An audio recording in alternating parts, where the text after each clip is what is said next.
So, welcome to your Story Magic show. Before we even start, you all get a round of applause for being courageous, for putting your hand up to share.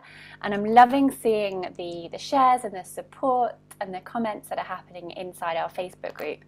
And it's exactly correct that the process gets you to new levels of clarity, and then sharing gets you to new levels of clarity, and it's always developing. There is no final there. So I'm really glad that you're all seeing that and you're taking this opportunity, because putting your hand up and saying yes to opportunities is what it takes, right? Even when you're not ready, especially when you're not ready, that is what it takes in order to be being the kind of person who is out there being a beacon for change in our world. It's not about being perfect, right? It was never about being perfect. So I'm super excited to get to sit back and enjoy your creations. So the running order, we have had a couple of last minute entrances. So we have 20 performing. And so the running order, I'm going to read it out and I want you to listen for your name. And if you're expecting to go, make sure I say your name. Okay, I just want to make sure that somewhere along the way between you and Megan and myself, we haven't left anyone off and you're sitting there at the end going, I wanted to go and I didn't get to go. So listen for your name if you're expecting to hear it. And this is the order: Jackie, Beth Jackson, Lisa, Lavinia, Ellen, Becky, Rianne, Kirstine, Diana, Ushmi, Rhiannak, Jane, Monica, Mariam, Carol, Hazel, Marco, Nina Gali, Beth, Linda. All good? Excellent. Okay. So that means I hand the mic to Jackie. I can put the order in the chat, yes. I don't want to do that while Jackie's speaking, so I'm gonna do it very quickly now.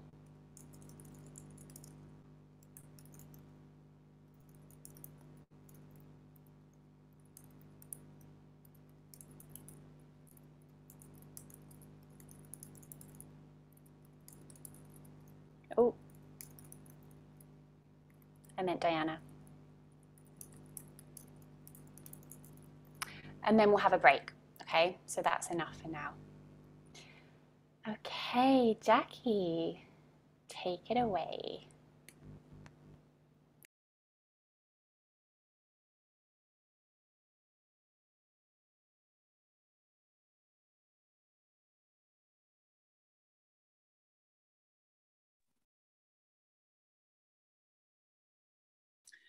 And I stood there with my first coaching certificate.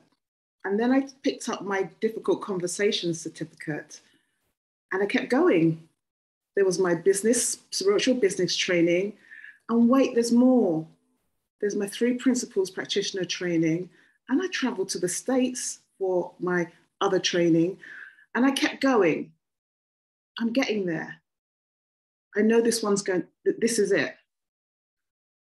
I forget there's my coaching from Essence certificates training as well.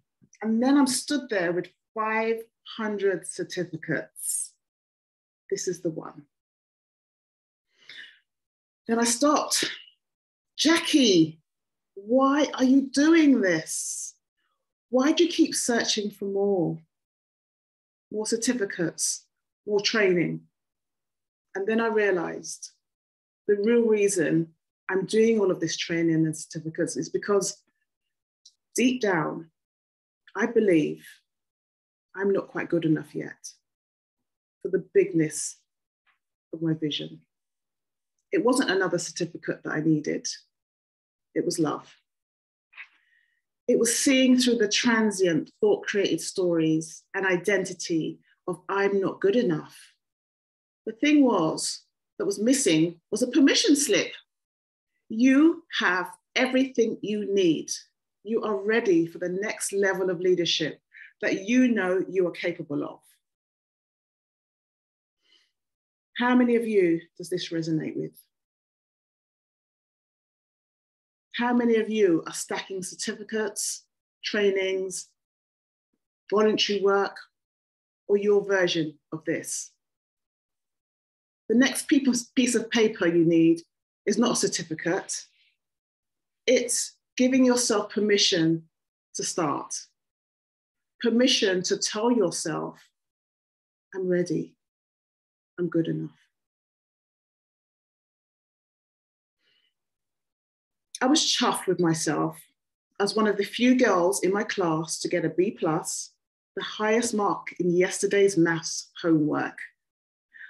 My bright, beaming smile lit up the corridors and made me feel like the tallest girl in the school.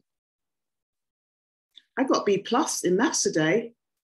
Mum was distracted. She'd just got in. I looked at her and she looked back at me and smiled. Her words, that's great. You're really good at maths. Her words really lifted me up. I know it's my best subject, I replied. Next time, try and get an A. You've got to be better than everybody else. She smiled and nodded at me to make sure I understood. I smiled back and nodded at her. A wave of disappointment crashed against me. I was confused. I didn't know what to do with the ripples of feelings. I felt the throbbing feeling and the sting of disappointment in my chest. I knew what she meant. No one else looked like me in the top set. I was different. I know now. I know for sure a piece of paper and more training doesn't define my success. I know I have everything that I need to show up and lead. I know that it's okay to be vulnerable, feel it all, and be compassionate to myself as I lead. I know my experience, expertise, deep grounding, presence, and my capacity to hold the space for others to show up and feel it all as they lead themselves and others to make a difference. Now my permission slip says, you are ready. You're good enough. You always have been. I want to live in a world where all human beings know they are a unique expression of the divine, infinite potential that creates all things. I want to live in a world where leaders have the courage to embrace their vulnerability, humanness, and lead from love. That's why I'll be running an 8-week group program for heart-led women who have been exploring the deeper parts of themselves, women who are ready to lead and make that unique difference in the world. Not the difference in the certificates, not the difference the certificates say, or that other people deem doable or worthy. The work that you were brought here to do. When you work with me, you will rediscover your natural confidence and strength is hidden in the heart of the stories you tell yourself and not in tools and techniques. You'll realize how the feelings of overwhelm and exhaustion are the unexpected gifts, alerting you to your attention, to turn your attention inwards, like the flashing lights of a dashboard, letting you know your car needs attention. Self-doubt will become your friend, the friend you'll appreciate as the one that was trying to get you to slow down for a moment, not forever, so that you could tune into your inner guide and innate wisdom. You'll get clear about what works best for you now and what makes sense to you and how you can start to lead. So that you can be out there leading yourself and others and change lives. And in some cases, in some instances, save lives. The world needs you more than ever. There are people who will be deeply touched and impacted by you and the work you do. Stay blessed. Yay! Well done, Jackie. Beautiful, beautiful. Yes, you all did it. I forgot to say we could. No, for time's sake, for time we won't unmute. But this is lovely, and hearts and the clapping on the Zoom is all lovely. Beautiful. Okay, Beth, take it away. Hello. Moving from being a misfit, an outsider, trampled in passing to a place of belonging, my aim is to change my corner of the world, one conversation at a time. Everyone has a place in the world, and when we find our right fit, we can move from using our energy to survive to grow and thrive. Getting brave, planning, and taking the next step towards that place. I have always felt out of place and out of sync, not quite sure what to say or do or where in most situations with other people. Starting young at junior school, bright-eyed and bushy-tailed, ready for my first maths lesson at my new school. I love maths. Nose down, searching for the numbers, letting them wash over me, ready for blending. Like a needle being dragged across a record, my desk partner shoved my elbow. Nothing shall cross the line. The two wooden dots in the middle of the desk, demarcating warring nations. Outsiders are not accepted. In my teens, my next new school, dutifully I take notes as I did in the last place, then silence, pen poised, ready for the next morsel. My neighbour nudges me and I look up. What are you doing? Pay attention in my classroom or you'll be in detention. Cheeks reddening as the blanket of humiliation folds over me. If I can't even get it right for the teachers, no wonder nobody else wants to know me either. University, my fellow students lounging around on the floor, watching the video, the home movie made for the American exchange student. Innocent, relaxed, taking in the messages as a shared farewell. Psst, on to the next person. Stunned into silence from the vitriol poured over me, paralysed. Why me? I've got a bit part in this group. You would have heard a pin drop if not for the carpet and a room full of marble statues. Psst, the end. Fleeing to safety, but where to go? Moving, walking, leaden stick figure, faster, joints now bending and running. Making my voice leave my solid throat to ask for help. Someone part known nearby gives the floor for the night. Scraping the sides back together after an emergency dash for supplies, followed by a week of sofas. Choking down the icy twist in the gut, I return to my room and resume my life. I choose to walk past the shame and humiliation and not fuck up my life. This is my university place and I will claim it. Work was the same but different, less eye rolls and less understanding. The times when I hoped the feedback would be quick enough for me to hold it together before running to the toilet to cry. The times where I didn't make it. The times when someone else took credit for my work or used me as a scapegoat.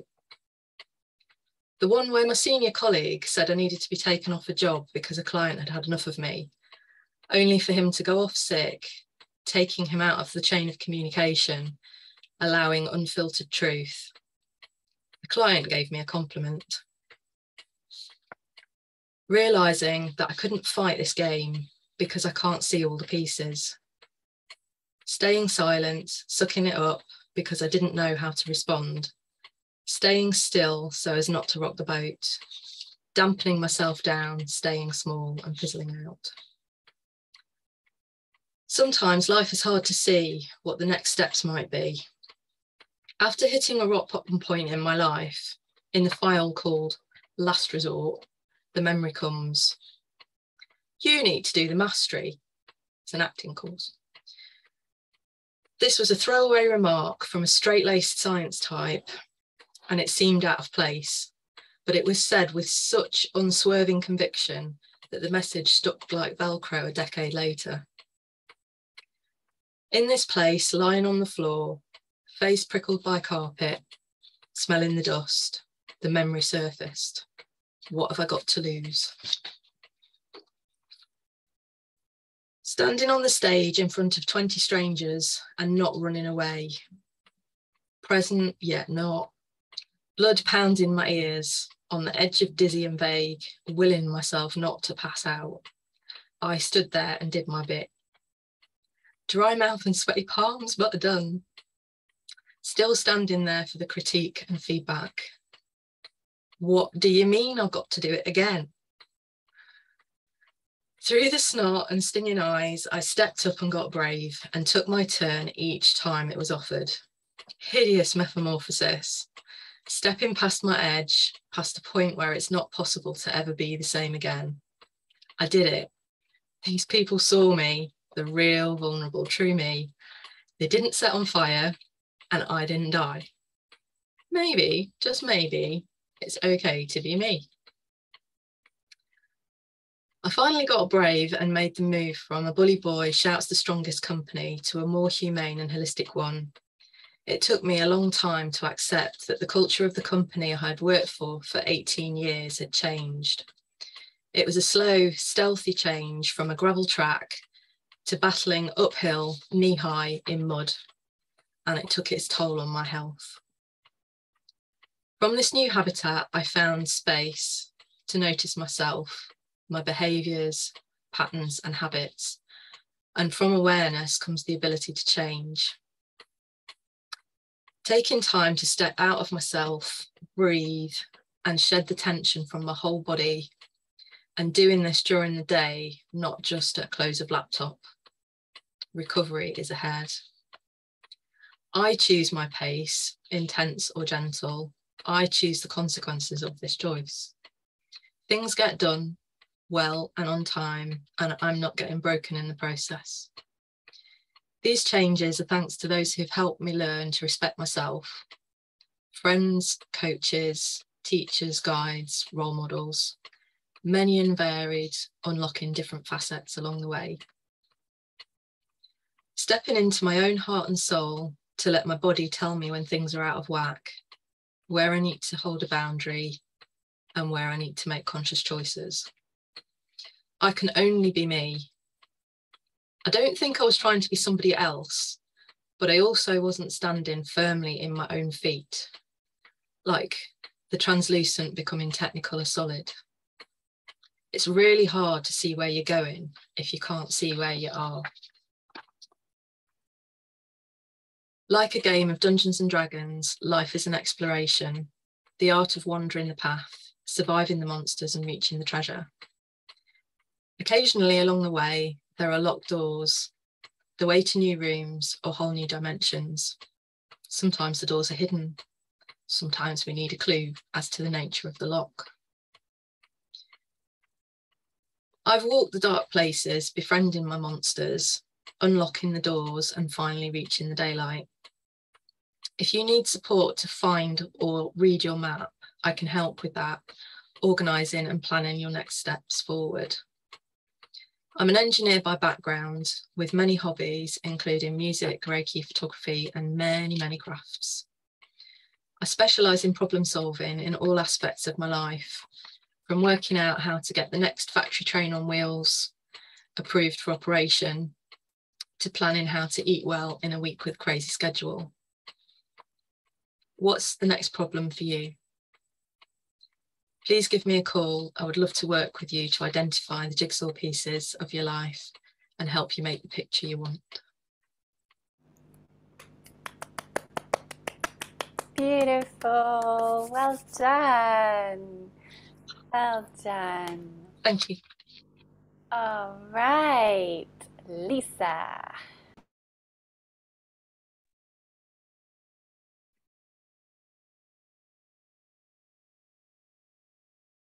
I didn't know as I drove along California's coastal Route 1, basking in the warmth of the late afternoon sun on my skin, that my mother lay dying of a heart attack.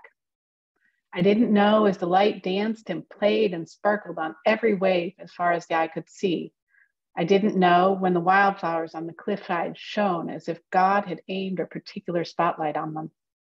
I didn't know it when a kindly, gray-headed old man, who I'd later come to think of as an angel, had helped me, free of charge, switch from a boring old white sedan to a beauty of a cherry red Mustang convertible, Mom's favorite, and then convinced me to take the coastal road instead of the highway in the first place.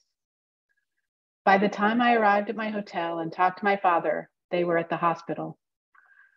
In the background, I could hear alarms, screaming, voices raised, and then an ominous break in the noise when they tried to shock Mom's heart back into beating. She never did wake up, but I have no doubt that Mom was with me that entire afternoon. She and the divine had orchestrated the day so that I would know how loved I was and that she was not really gone. I hadn't always lived a life surrounded by signs and serendipities. As a kid, I was apprehensive just as much as any other member of my family, maybe more so. Our household was pretty unpredictable, and I was very sensitive. Tempers flared daily, often fueled by alcohol, and there were tons of rules. I remember when I was 5 years old, I saw my dad vacuuming, which never happened. I laughed and clapped my little hands and then skipped a little as I ran towards him. I was giggling as I squeezed between him and the machine. I wanted to help push. Dad tried to take a step forward with me there, but he stumbled. His foot tangled in the cord, my little body in the way. And with one swift motion, he reached down, grabbed my arm, and pulled me aside, spanked me. I ran away crying. That afternoon, I hid under my playroom table, wondering, what had I done wrong? I became determined to figure it out. I became determined to follow all the rules, to do everything right, to be a good girl. I would do just exactly whatever it was that my parents, my teachers, friends, boyfriends needed. It wasn't until I graduated from college that I even realized I had an intuition. Eventually, as an adult, I noticed that when I tuned in and trusted my deepest inner knowing, life got pretty darn magical. I followed my divinely inspired guidance from career to career, country to country. Always just the right person or just the right support appeared when I needed it. But if I was being completely honest, I knew there were still ways I was holding myself back. Ways I wasn't expressing myself fully because I was trying to do it right. I was still trying to figure out what everyone else might want. A few days after my mom's death, I got another sign. Looking for something to wear to the funeral, my sister, nieces, and I had wandered into what turned out to be a Christian clothing store. None of us said much as we drifted our own directions. I ran my hand along the hangers of color-coded clothing that I wasn't really looking at. All the various mauves, the olive greens, and then something on a table in the center of the store caught my eye. I walked over and picked up a white hand towel fringed with teal tassels. The elaborate script read in big, bold letters, "Wild and free." I stood stock still. Wild and free. And in that moment, I knew that's what Mom was now, free. And if she could be free, so could I, and she would want me to be. And so that's why I help women live lives of sacred adventure surrounded by magic and miracles. I don't want anyone else to have to wait to die so they can feel free. I want to co-create a world where all the sensitive souls out there feel safe to flourish now. I want that world for myself. I want that world for my nieces. And I want that world for my mom.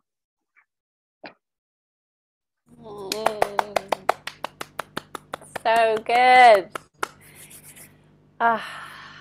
Thank you, Lisa. Okay, Lavinia.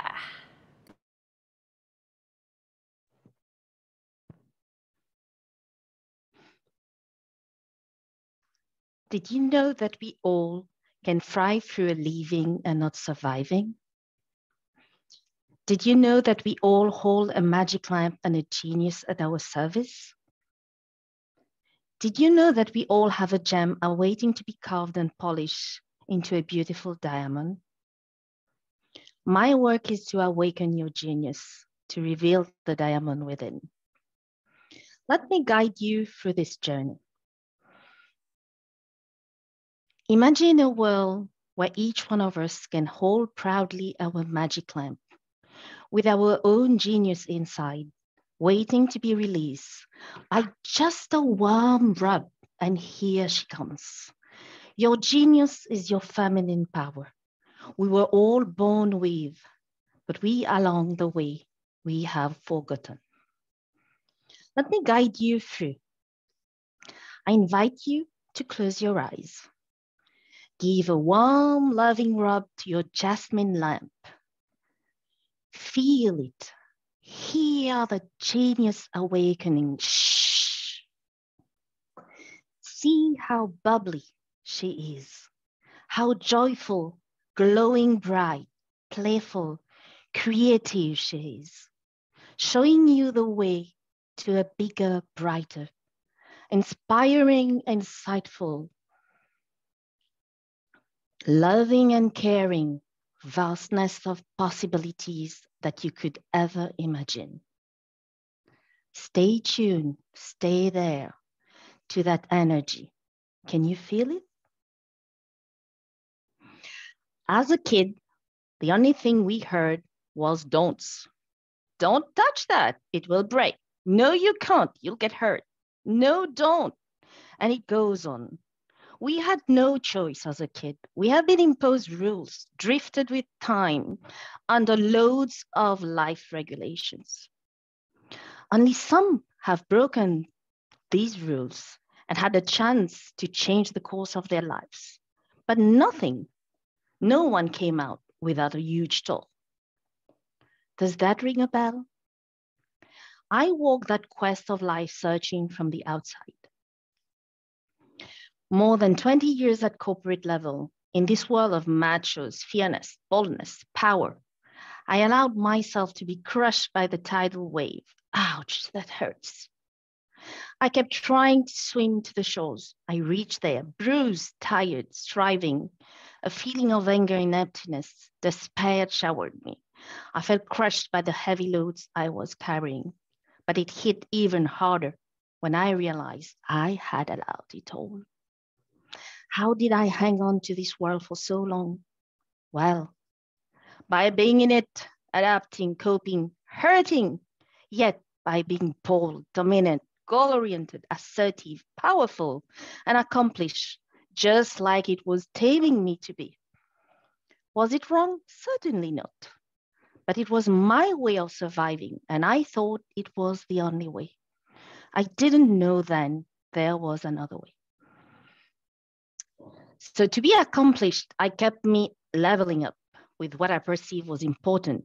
I kept on studies, making a collection of certificates, diplomas, master, and it was never enough and never ending. I kept striving from fear. As a widow, as a single mom, fear of not having enough, fear of being unworthy through their eyes, my kids, as I have perceived to be through the eyes of my parents. Fear of shame, fear of failing my responsibility as a parent, fear of not knowing enough, and the list goes on and on. And finally, I landed. From my 20 years of spiritual quests, mastering energy work, coaching, transformational leadership, positive psychology, cognitive behavioral therapy, I have learned how to rub my magic lamp and awaken my genius. I now tap into my feminine power and align day by day my yin and my yang. Most of us women allowed ourselves to be crushed by the tidal wave and trying to push our way through the roaring waves, brushing us here, basking us there, and come back on shore bruised. But we show up with a smile to the gallery. Do you know why? Us? Why are we going through tidal waves more than others? Simply because we are sensitive and feel the universal energy going chaos without much guidance, without much understanding. Working with me, I will show you the way to awaken your genius. I will guide you through playing the strings of your harp to rub your magic lamp, and how, with the help of your genius, to carve and polish your stone and reveal the diamond within. Your diamond is the gem of who you are, with all your gifts and flaws, and that's what makes you special and unique. Did you know in ancient Vedic philosophies, it is said that the first energy that has been created is the feminine energy, which is the manifestation of movement. And then came the masculine energy, where stillness lends. The Star of David in its three-dimensional form represents that. And good to note that they have a special meditation to bring to life that manifestation of movement. And this is practiced by both men and women. We all come from both energies. Somehow in our society, we took away our feminine energy and let the masculine energy run wild. Our world today is in chaos. Because of that, we cannot create from only one energy. And if we do, then dis-ease takes place. How many of us have carried through life with pain and dis-ease, which is being manifested through non-alignment? I have carried pain since I was a toddler. It was my way for all the fears, the lack that I perceived as a child. I didn't know it then. When I turned 44, I have been treated from my spinal pain for years. I got a call from my specialist telling me that a visiting spinal surgeon was here. So I was ready. I had my chance and my kids were grown up. I went in, a nice old chap. He was looking at me with a weird look. And I was like, with my ego speaking, "What's up?" I came in with my high heel, fresh, radiant. I remained courteous, replied to his questions. And he took a look at my MRI and then back to my treating specialist and said, "This is not hers." They did reply instantly, "It's hers. We've been treating her for the past 10 years. He insisted it was not mine and requested another MRI straight away. We got in and he got in with me. Not even 20% we were through. He called for a stop. I could hear him. "You get dressed, lady, and back to my office," which I did instantly. My mind went wild. What was happening? But my guts was peaceful. So I was like, okay, I go with my gut. I got in and saw for the first time his smile with a teasing grin. "Take a seat." I saw the face, I could see the face of my treating doctors. And he told me that I was what was in that MRI, showing a skeleton of a 65 years old lady. And I was only 44. And that I should have been in front of him in a wheelchair. And I was shocked. And yet I wasn't. He said, "You're good to go. But there's one thing, remember, never ever allow someone to practice surgery on you. I'm just going to ask you to continue whatever you are doing, as medically, I have no explanation." I walk out happily and understanding what he was talking about. From this day, I have never ever visited these treating doctors. Not that they were not good, but they didn't understand the other side of life coin. Back then, I was only more than 5 years that I have started my spiritual journey and energy work. I had learned how to heal, but it's a rough path. It's not one go. And it took another 10 years to be almost 90% through. The remaining residuals, I welcome them. They are from my worn up tissues, my pain, or that skeleton that I don't know how 65, it would have been 75 now. I welcome it. It is a reminder that's allowing me to understand when I'm off balance. I am no longer on anti-inflammatory, which I had been taken since I was 14. So much other stuff thrown down my throat like a duck. It happens to all of us to be off balance. We are all humans. But the difference is in the course correcting, the shift is on the now, on the dot. It's time to reclaim our feminine energy back. And we as highly sensitive women, amazing ones, bring that change in our world. To my amazing sensitive women, know you have what it takes to awaken your genius. You can just allow yourself to be crushed by the tidal wave and dream of a vast world of possibilities. It's time to wake up and shine by embracing your feminine power. Time to rub your magic lamp and reveal your diamond. Some may at this point feel, I can do it all on my own. I usually do that. I don't need help. Or I don't want to risk stirring up the waters. While to those women, I hear you. If you are the one that despite starring in your corporate world, but still is crushed now, and again by that tidal wave, riding in rough waters, and having a feeling of there is more than this way of tidal wave, and are ready to step up on a smooth sailing, I hear you and I see you. Allow me to accompany you on your journey of transformation. Together, we shall revive and reveal your feminine power and aligning it with your masculine energy so that you open to a thriving life, smooth sailing, wrapped up in a cocoon of well-being, creativity, abundance, peace, and love. How does that feel? Ready for the adventure? Hop on a call with me and explore the possibilities.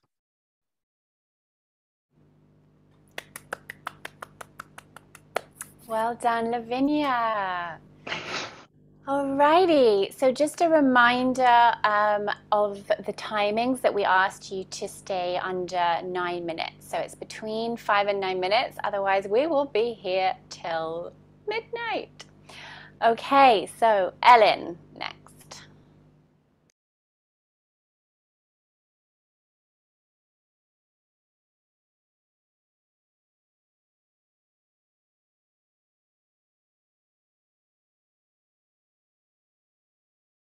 We can't hear you yet.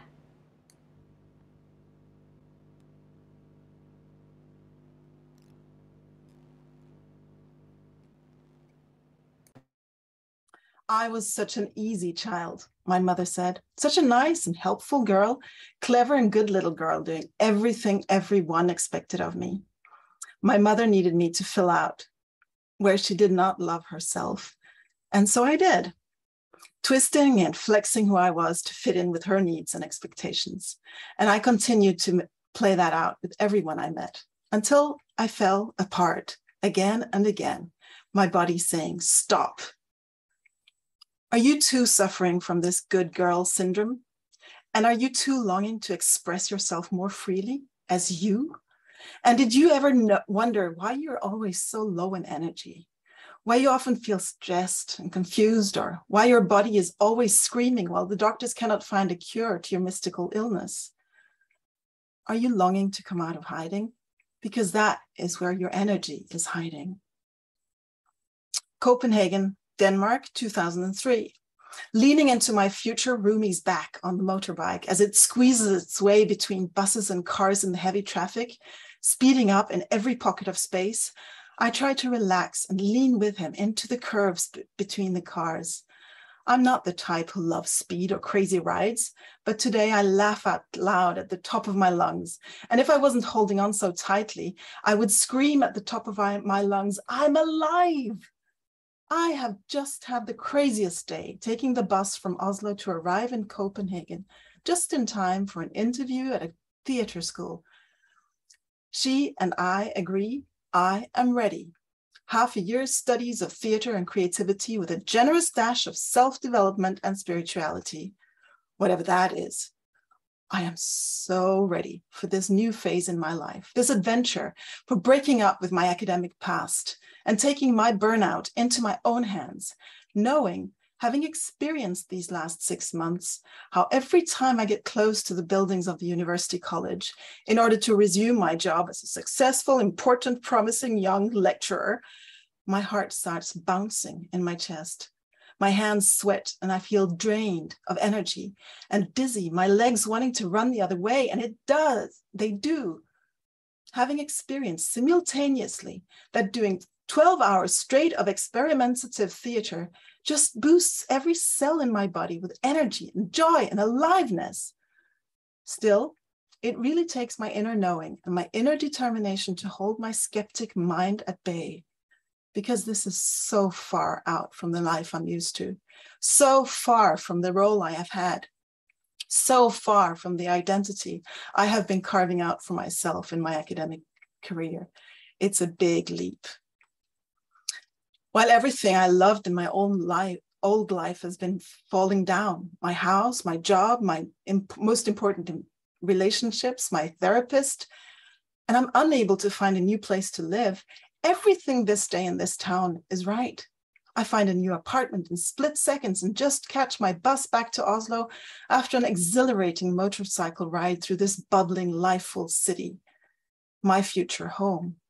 The tarot card I drew a week ago of the crumbling tower read, "Everything is falling down so that something new can be created." Today, on the back of my new roomy speeding bike, with my heart running over in a cocktail of fear and excitement, I see how true it is. Today, here, in this new town and in this new life, everything is just falling into place so smoothly. It's as if the universe is telling me, yes, my dear, this is it. You're on the right track now. Allow the old to fall apart. Allow yourself to receive a new life. As if I believed in that sort of thing. I do now. I believe in that sort of thing. I experienced it again and again.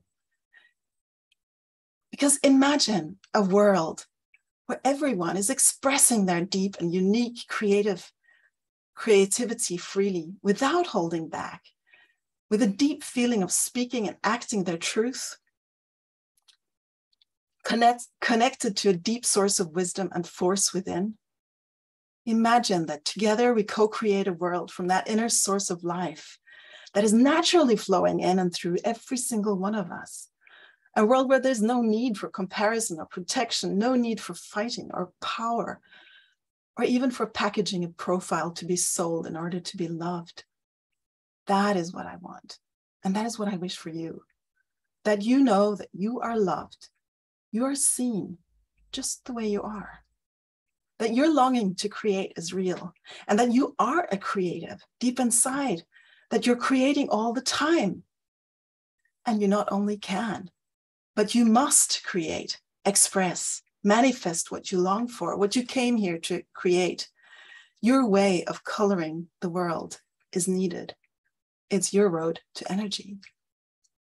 But you may still be telling yourself, oh, but I always long to draw or write or, fill in the blanks. But, I'm not creative. I don't even know how to do it.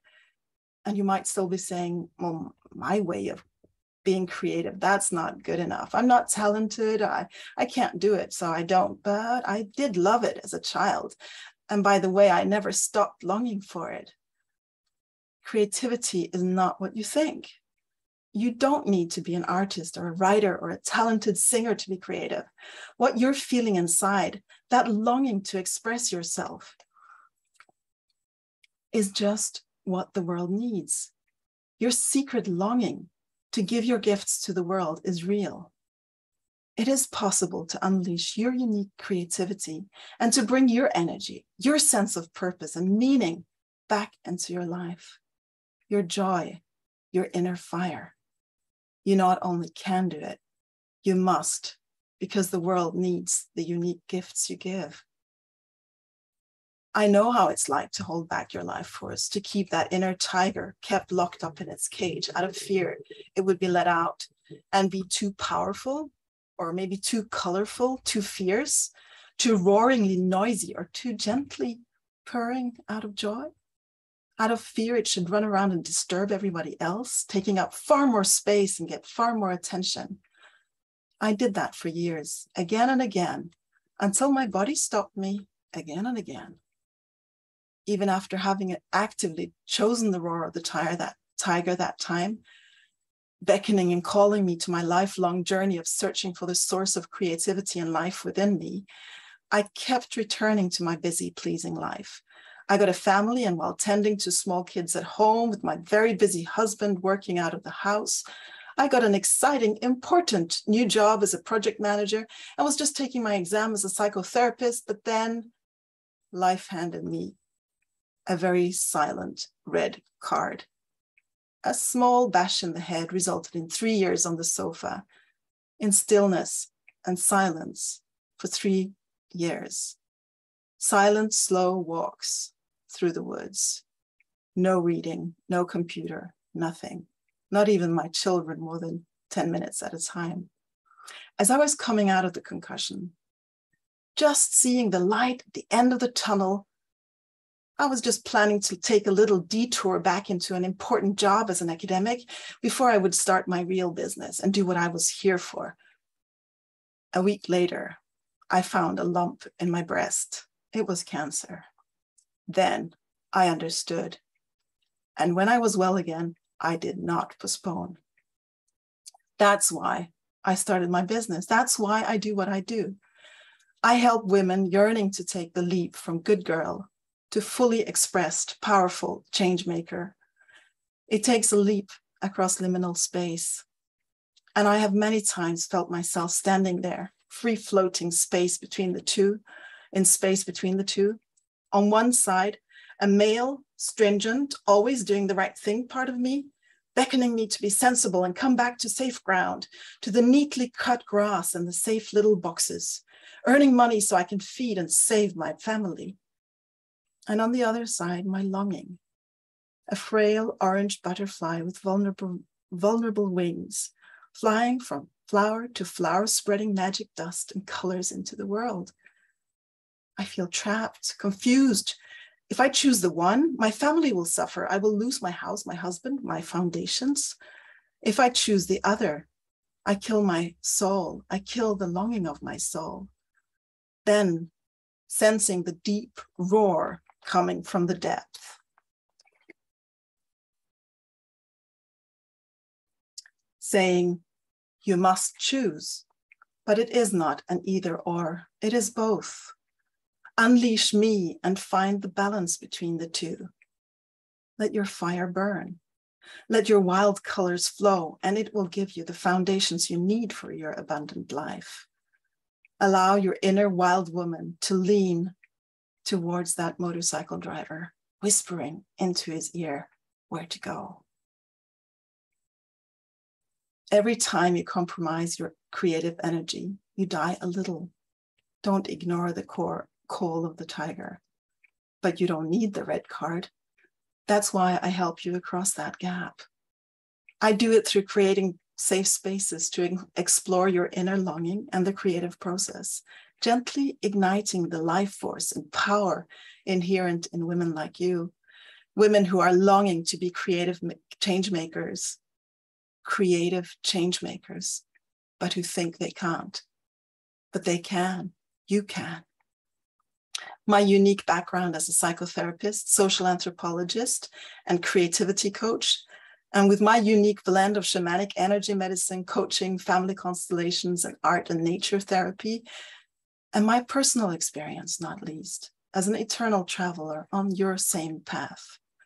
I can guide you gently, passionately, and lovingly across that gap, from your good girl to your powerful life force. Because life needs you to come forward with your true colors. It's beckoning you to take the leap, The world needs you to take that leap and safely land on the other side, so we together can build bridges to take others across that gap towards their longing, so we can create a better world. I'll hold your hand across that confusing, scary, stressful open space between your old identity and your new. Call me today, not tomorrow, and book a session to find your next step.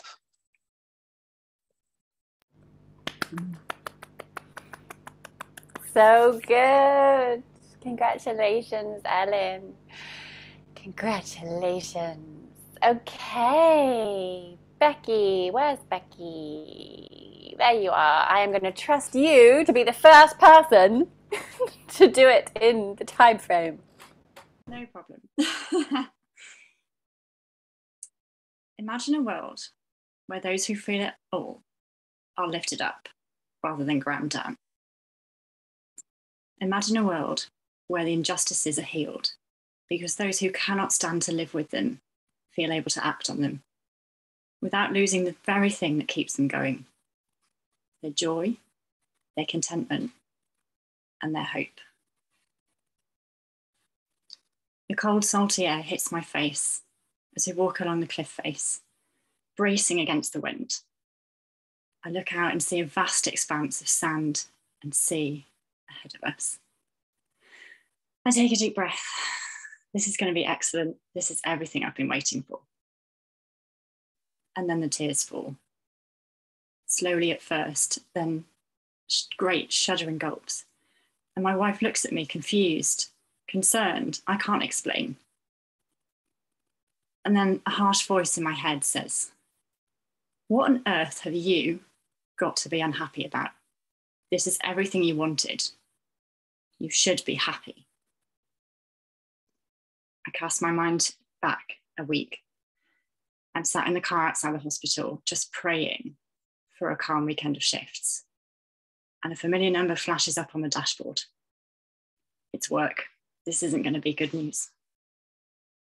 And sure enough, my boss has been working all night, and I'll be working alone today. I just wanted one calm day.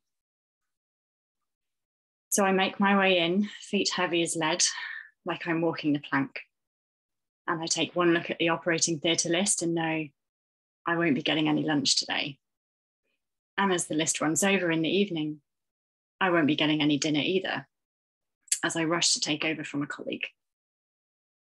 And as I leave that night, I'm broken. My feet and my back ache, my head pounds, and I say to myself, 12 hours down, 24 to go. How long can I go on like this? You see, I thought I'd done everything right, but I'd failed. I'd failed to recognize the nausea and palpitations as signs of stress as I walked into work in the morning. I'd failed to rest until every virus just floored me. I'd failed to say no until I had so much on my plate I was drowning. Was I making a difference? Sure. Was I doing it joyfully? Absolutely not. I didn't know how overwhelmed I was until I started crying on the cliff face that day. So I needed some help. And through coaching, I started to learn how to look after my body, how to recognize those signs of stress and anxiety, how to say no to things that didn't light me up, and how to rest instead of pushing through. And you know what? The world didn't end. In fact, it got better. And suddenly my creativity, my optimism started to return. I did a little less medicine, a little more working on climate change, and I trained as a coach. I love supporting sensitive and passionate change makers to make their difference in the world without sacrificing the balance and contentment that keeps them going. And I help them to make that change joyfully because we only get one life. And I believe if you want to make a difference, you can't wait for the whole world to heal before you rest. The world needs people like you, people who feel it all, to shine brightly. And I'm here to support you, to create that balance, that content and calm life that you crave, but also to find your difference and make it joyfully. I believe it's possible for you to protect your candle from blowing out and light the way to a better world.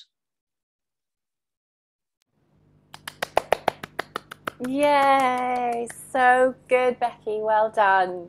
That was brilliant, and it was brilliant and said everything you needed to say in 4 minutes. Excellent, excellent. Rianne. Hi. Mine might not be 4 minutes. When you move around a lot as a child, 8 countries at last count, you learn pretty quickly to fit in, to watch, assimilate, because become someone else every place you go. You assume that everyone else knows what they're doing, that they know the right way. I spent my childhood crushing down my own self, my instinct, any part of me that was different, that would make me stand out, so I could fit in wherever in the world we ended up that time. I'd push through by someone else's rules until I reached the point where I thought my only way was to make a big drastic decision, change my entire wardrobe, change my entire personality, or in one particularly drastic situation, shipping myself off to boarding school. It's a habit that continued into adulthood, the moving, the assimilating, the dramatic decisions. I never knew how to act because I'd spent so long crushing down who I really was and living by the rules set by someone else. I didn't recognize it as serial burnout at the time, but it was. I burnt out at university, second guessing what I was meant to be saying and doing in every situation. I burnt out at law school, and then again as a corporate lawyer, working past midnight every night for months on end and still feeling like I was getting it wrong. Living by someone else's rule book, not listening to my gut, crying out for me to slow down and take care of myself. And then I burnt out as a mother. And this time it was different. The night I gave birth to my first son was in the middle of a Shanghai heat wave. The doctor put him on my sweaty chest, and as any mother will tell you, I was irreversibly changed. He stared up at me with azure blue eyes, alert and aware. And I gazed back at him, shaken and shocked by the enormity of his birth and the power of my love for this small creature. The nurse, efficient and rule-abiding in her neat white uniform, allowed me 1 minute before whipping him away to be washed. In the fog of exhaustion, hormones, and shock, I allowed her to take him. But almost immediately, pure instinct kicked in, and a rage rose from my stomach. I slipped out of bed, the medical staff preoccupied with their paperwork, and followed the trolley bearing my precious cargo down the corridor, my legs moving unconsciously. I caught up with them with a surprising speed, having given birth 5 minutes before, and I snatched my child out of the bassinet and clutched him to my chest, daring the nurse to object. The nurse took a few seconds to react, and before she could catch up with me, I was back in bed, putting my baby to my breast. That was the point when it all started to change for me. My animal urge to be with my son was such a strong primal instinct that I was no longer capable of pushing it down, not acknowledging it. And with every child, my instinct grew stronger. It wouldn't accept the excuses anymore. And in particular, it came roaring out at times of stress and pressure. My daughter was handed to me at the nondescript door of a room on the 21st floor of a hotel in China. And she was screaming. Not just screaming, but the hot, turning blue, sweaty, trying to escape shriek of genuine fear. She still hates lifts, but at the time it felt deeply personal. She was handed to me along with supermarket bags full of sweets and a form giving us 24 hours to decide if we wanted to keep her. The situation felt so surreal. My husband and I just stood there staring at each other, a hot ball of pain in my arms, calling out in the only way she knew how. We didn't have a clue how to handle it. I tried everything that night. everything to try and calm her. I read stories, I bribed her with sweet, sticky toddler snacks. We bathed her, that did not go well. Sorry. And I tried to give her a bottle, but she couldn't stop crying long enough to swallow, and rivers of milk poured down her face mixed with tears and snot. And I cried with her, wet, sobbing, painful tears straight from my heart. How could I not? She was in so much pain and nothing I did helped. I'd read all the books, I'd completed all the trainings, listened to all the horror stories, heeded all the warnings about how we needed to go slowly with physical contact, that she wouldn't be used to it, that it would make things worse. Every bone of my body called out to comfort her, to hold her, to show her my love. And that night, I made a choice. I chose to throw out all the well-meaning advice, the idealistic books, the recommended methods. I threw it all out. They didn't know my child, and she was already my child. They didn't know what she needed. How could they? They'd never met her. I was only starting to learn her myself, and I was her mother. I chose to step out of my head-based logic of everything I'd learned and studied, and I listened to my body, my mother's heart, my instinct, and I climbed into the vast double bed with her, opened my arms, nestled her against my chest, and we rocked together. Immediately, all the stress flooded out of her body, and we both gently wept. We wept for everything she'd had to go through to get to this place. We wept for the tragedy around her birth, and we wept that we had found each other, and we'd found a way to be together, to love each other. And that is the power of instinct. I'm not going to pretend that the last 7 years have been easygoing since then. Any parent, adoptive or otherwise, would never believe me. But since that moment, I have made the very conscious, sometimes difficult decision to always consult with my instinct, my gut brain, my loving heart in everything I do. I kind of always knew it wasn't my fault. How I was functioning was a byproduct of an otherwise wonderful childhood. It wasn't my fault. But now, in charge of raising 2, 3, 4 children, changing it damn well was my responsibility. That tiny baby boy, taken away moments from birth, is now a strapping teenager, confident in being his wonderfully weird self. His brother, who came out of the womb determined and opinionated, has his opinion respected and considered, and is consulted in decisions that affect him.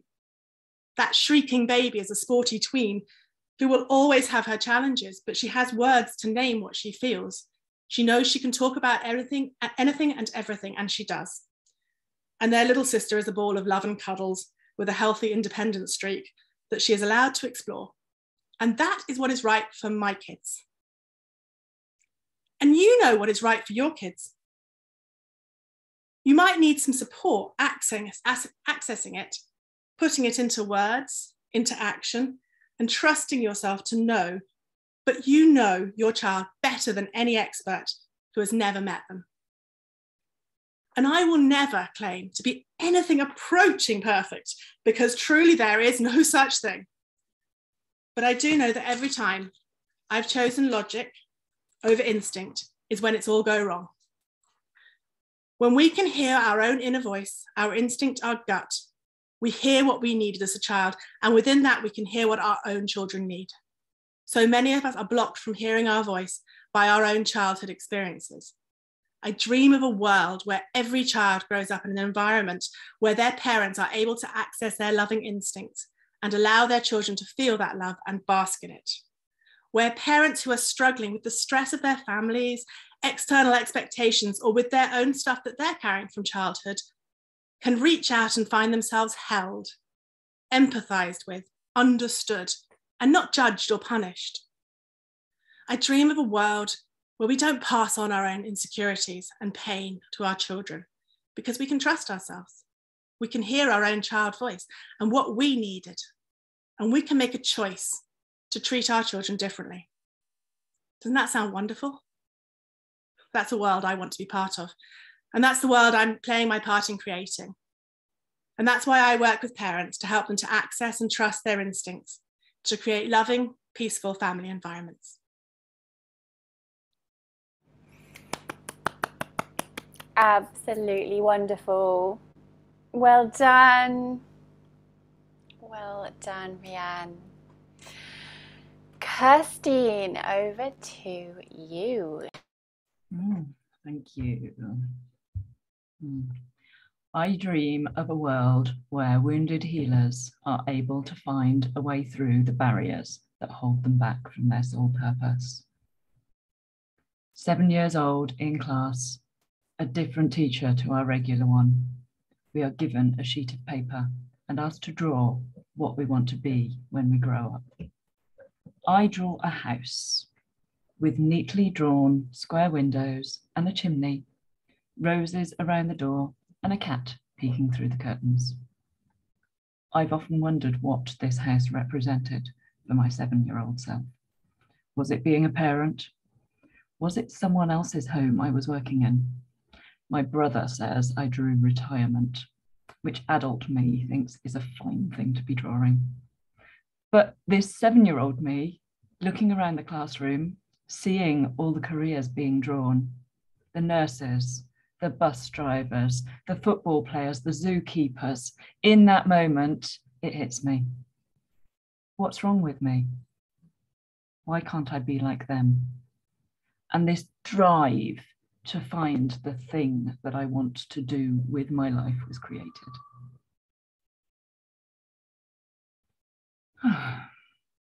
In a room, in one such house, I could have been drawing.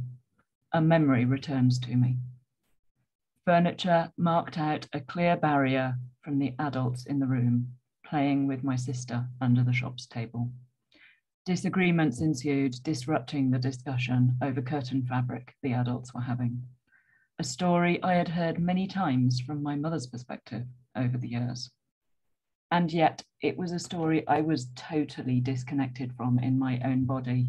My psyche had compartmentalized it away at the time to keep me safe, to stop me from feeling a void of emptiness within. And then the bodily sensations arrived without warning, muscles tightening, body twisting and contorting, shaking. The floodgates had opened as tears began streaming down my face, a trauma response running through my body as I struggled to process what had just happened. Except it had not just happened. This memory in my body was over 40 years old.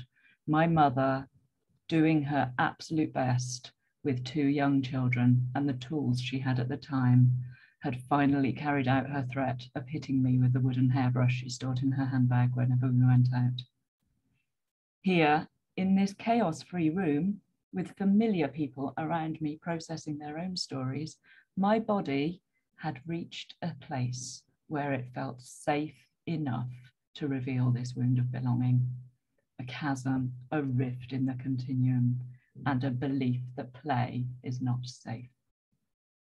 Slowly and gently allowing this wound to be seen more fully makes space for more healing to occur, more play to become accessible, more joy to be discovered, more vibrancy to be felt.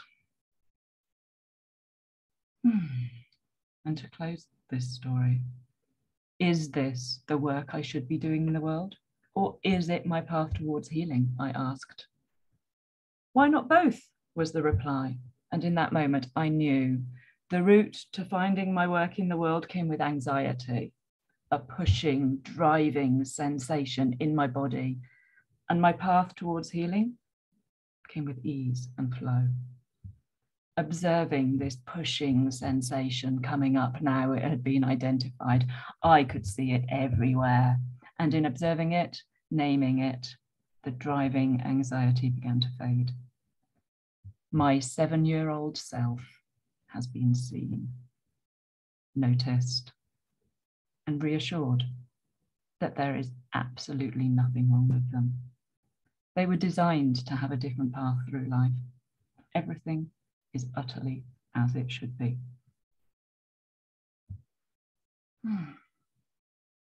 This is why I do what I do. I hold space for somatic memories to be connected to, learned from, and understood, providing subtle and not so subtle paradigm shifts, freedom for those who are ready to receive it.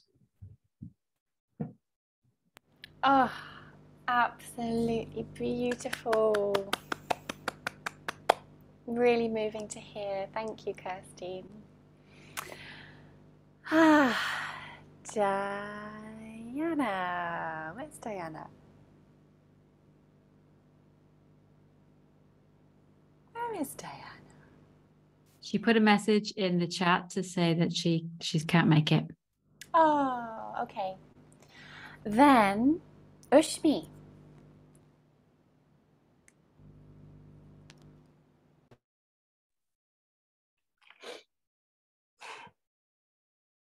Floating snowflakes melt into the warm window as I watch them carrying my disengaged self to the dream of the life still so seemingly far away.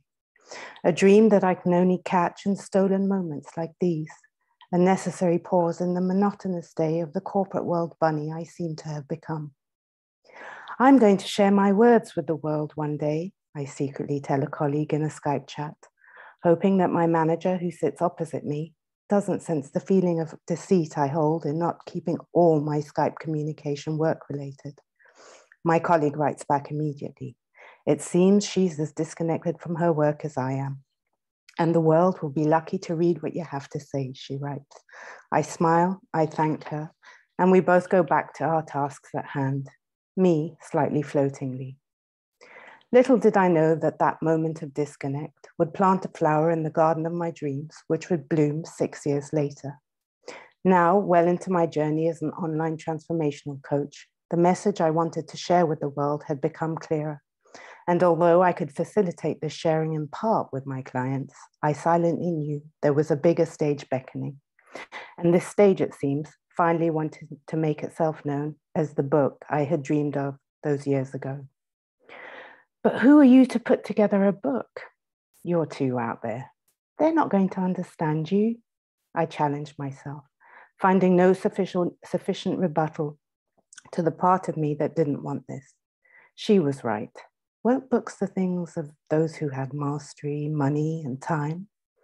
Because if they were, I mostly felt like I didn't have any of those. My mastery was relative, my money was mediocre, and my time always felt inadequate. Yet the call to create was strong, and most days it felt like I had no choice but to commit to it. So I did. It's been 2 years now since I hit publish and let my work out into the world. 2 years of having overcome the stories that, if they had succeeded, would have kept the ideas in my head as simply that, ideas. Good ones, albeit, that now roam freely, touching the hearts and minds of many, and keeping me secure in the knowing that part of my purpose is being fulfilled and my legacy created. Because I dream of a world where unbridled self-expression is the status quo, where the wayshowers of our times feel so fully connected to themselves and the possibilities of their message that the myriad of fears that threaten to stop them from sharing it bounce off the back of their deep knowing that the words they have to share are the necessary change our world needs now. I'm Ushmi Dasaja, transformational book coach and published poet. I help visionary creatives like you put your message in a book.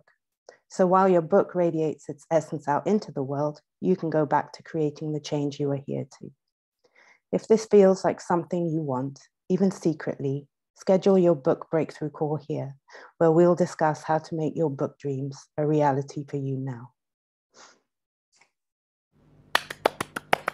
Yes, so good, Ushmi. Well done, well done. And if anyone wants to turn your story into a book, you know where to go now. Reenact.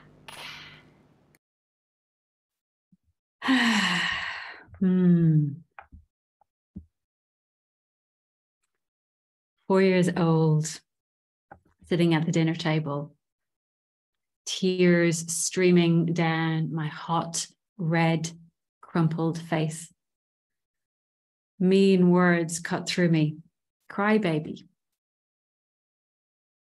Feeling as if I had no skin, I longed for the ground to open up and swallow me.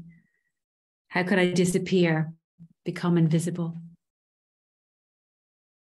Mostly I had my head stuck in a book, lost in magic and fairy tales, even as my brothers and sisters raced noisily around me.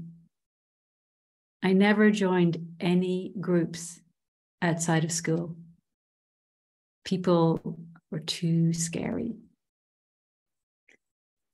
For decades, I dreaded standing in front of a group. I stayed behind the scenes and behind my wall of reserve.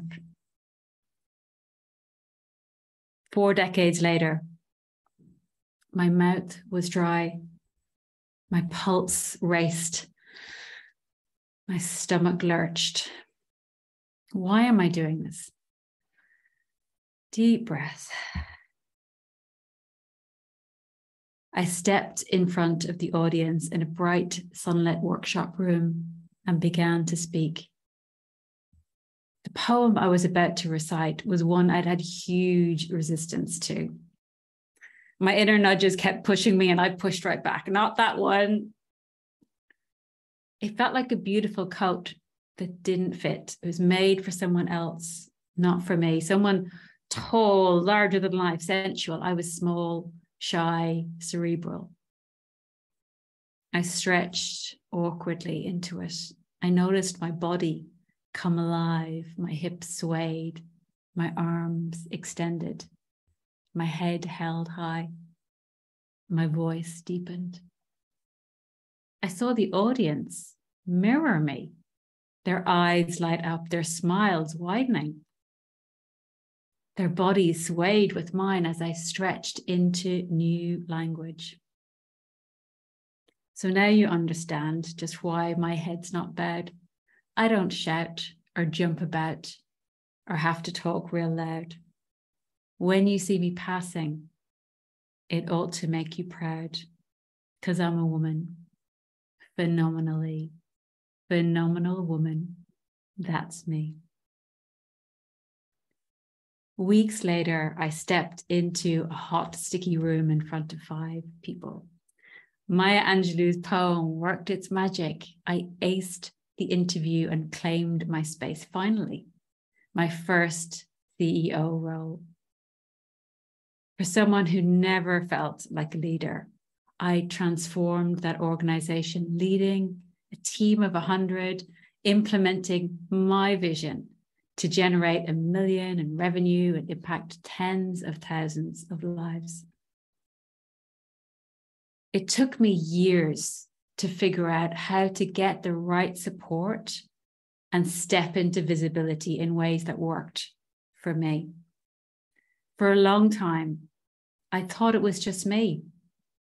Eventually, I realized that so many wise, caring people who carry the seeds of a better future struggle with this too. I could never have imagined the life I have now. I've spoken on stage to hundreds, feeling that we were all held in a sacred presence. As a visibility mentor for visionary leaders, I create weekly lives, blogs, and YouTube videos with ease. I share transformational poems and stories that communicate the depth of my work and inspire people to raise their hand and say, I need to work with you. Like this one, I wrote to reveal just how deep this visibility work goes, to reach out and let people know that there's nothing wrong with them if they're struggling with this. Here's a few lines. I am the frozen one. I live inside you, and I am older than you are. I am the soul cry of your ancestors. I carry what could not be born. I am the frozen one. remember me and reclaim your lost gifts, your fierce knowing, your timeless wisdom, your unflinching eyes, your fearless voice. Walk through the fire with me and rise rooted once again. Can you feel how a poem can transport you to a deeper place, rewriting old stories? When I shared the Frozen One poem, it went viral and filled my Heal the Witch Wound energy work retreat. Now I'm passionate about sharing the tools that changed everything for me. I know if I can step forward, one of the shyest, most reserved, super sensitive people on the planet, it's possible for you too. That's why I'm here to support you to grow your visibility so you can share your vision, your voice, your unique value with your people. Imagine a world where soulful wisdom keepers felt free to boldly share their gifts and create a better future. That's the world I want to live in. Who is with me? Hands up. Woohoo! Deeply, deeply magical and powerful, Rhiannak. Wow. And such a delight to see you stretching into those playful edges as well. Really, really, really great. Thank you. Thank you all, and well done everyone who shared so far. We're going to take a 10-minute break, so come back at whatever the hour is for you, and then 35. So if you're in the UK, 8:35. And then we will hear from Jane. Okay, see you in 10 minutes. Go run around, move, get some water, and we'll see you at 35 past. Okay, over to you, Jane. Okay, mine is very much in progress. So, story 1. My unmooring began at age 11 when we left San Diego on a military ship headed to our new home on a Navy base in Japan. Transfixed by the changing colors of the ocean, from steel blue to dark green into softer blue greens, then translucent shades of turquoise, I had no thought of the sea change my life was about to undergo. This was outside of Hawaii. When the ship docked,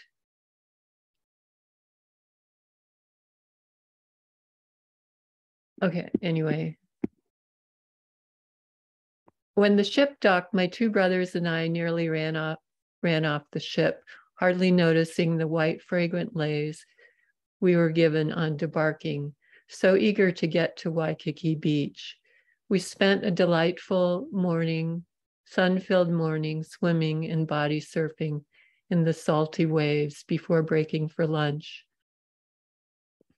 After lunch, we visited the Dole plantation where, right on developmental schedule, I became sulky and resistant. In California, I was always happy to pose for my mother's Polaroid camera and loved watching images of our daily lives magically come into form before she set them with toner.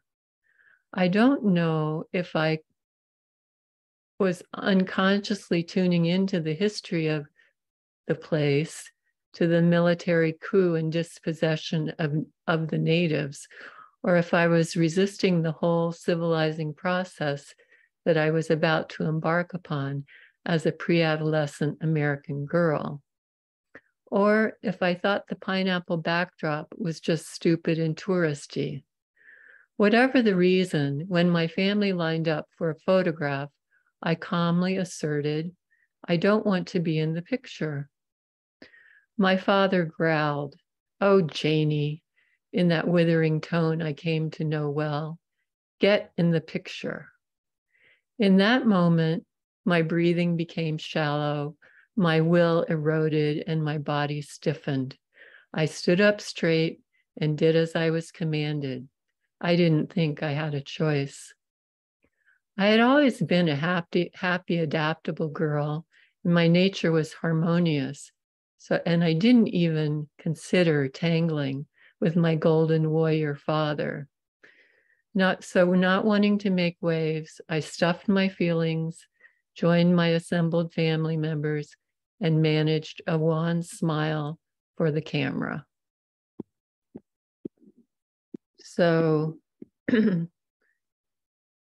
that's actually the one story I have. And then that's great. If that's what you're happy sharing, then we'll pause there. That was wonderful, Jane.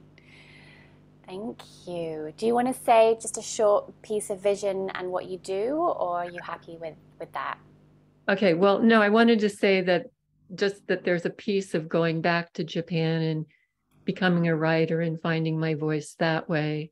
And then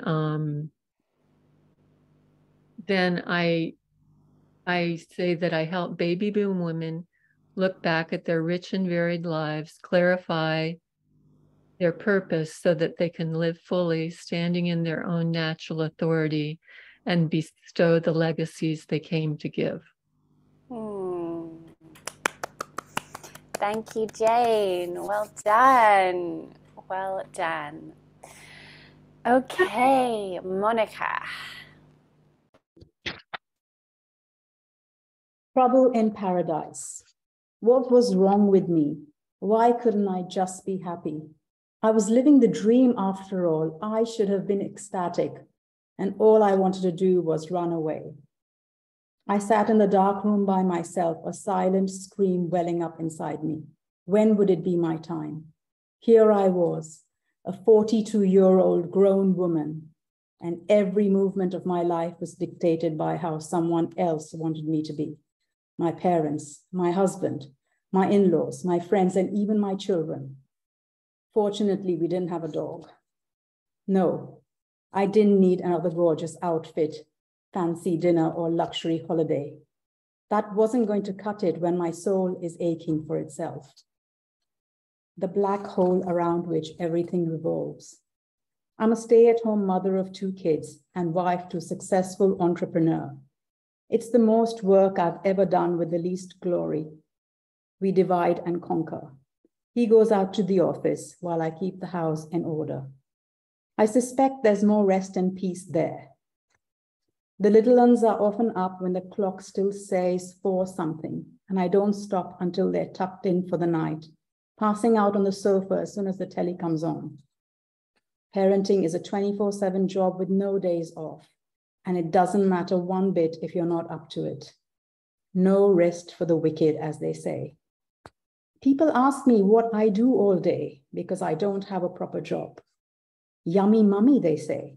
It must be hard drinking coffee and gossiping all day with your girlfriends. It makes my blood boil. Your presence on this earth makes you worthy of everything you desire. Can't they see that I'm no princess? Isn't it obvious that I'm an intelligent woman who's faced her own fair share of life's challenges with resourcefulness and grit?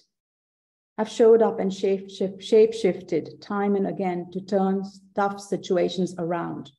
Would I have to keep proving my worth until the day I die? How did I get here? The train back home from the school camping trip is delayed by several hours. My father is waiting on the platform as the train finally rolls in. He doesn't seem pleased to see me. As soon as we get into the auto rickshaw, he declares with finality that there's no need to go on any of these trips again. My heart sinks, but I don't dare to make a fuss. My father is clearly not himself. He's barely slept for weeks now, heading off to the beach for a morning walk at 3 a.m. I overhear my mother telling a relative that he's lost his mind as she secretly mixes heavy-duty sedatives into his coffee. She's hysterical herself a lot of the time. I force myself to swallow my terror and pretend to be okay. I don't want to cause any trouble. I've lucked out. The drama and expression course is amazing. I love the teachers and it's completely free. It's nearly 10 p.m. by the time it ends. I run all the way to the station, but it's the other side of town and the streets are deserted when I reach home. My father is standing by the door, his face tense as he puts out the cigarette in his hand. My mother looks uncomfortable. I've kept them up. A couple of weeks later, I quietly drop the course. I have to be considerate. There's a common thread. The world does not want the fullness of who I am, fit in or face rejection and ridicule. The reminder, the oncologist delivered the diagnosis with quiet confidence. I had stage 3 ovarian cancer and they would treat it with a sandwich of chemo and surgery. I'd lose my hair and go into early menopause. My husband took notes and asked too many questions while I made bad cancer jokes. Dark humor helped me to stay sane and it kept the emotions at bay. I couldn't bear to face them yet. The cup that saved my life went all the way from the breastbone to the pubic bone, leaving a permanent reminder to get my life on track. Get out of jail free card. Feel free to let go of any expectations, obligations, or pressure that you've been putting on yourself. I wrote in a post. Ditch the fear, guilt, and shame. Pretend that there are no others out there with bad opinions of you. The only item on the agenda right now is to get yourself better. I took my own advice and used the card to go wild. I only did the things I genuinely wanted to do and simply said no to the rest. To be honest, I didn't have the energy to give a fuck. A life-threatening illness does have its benefits. I recommend getting your own get out of jail free card, minus the brush with death. Selfishness.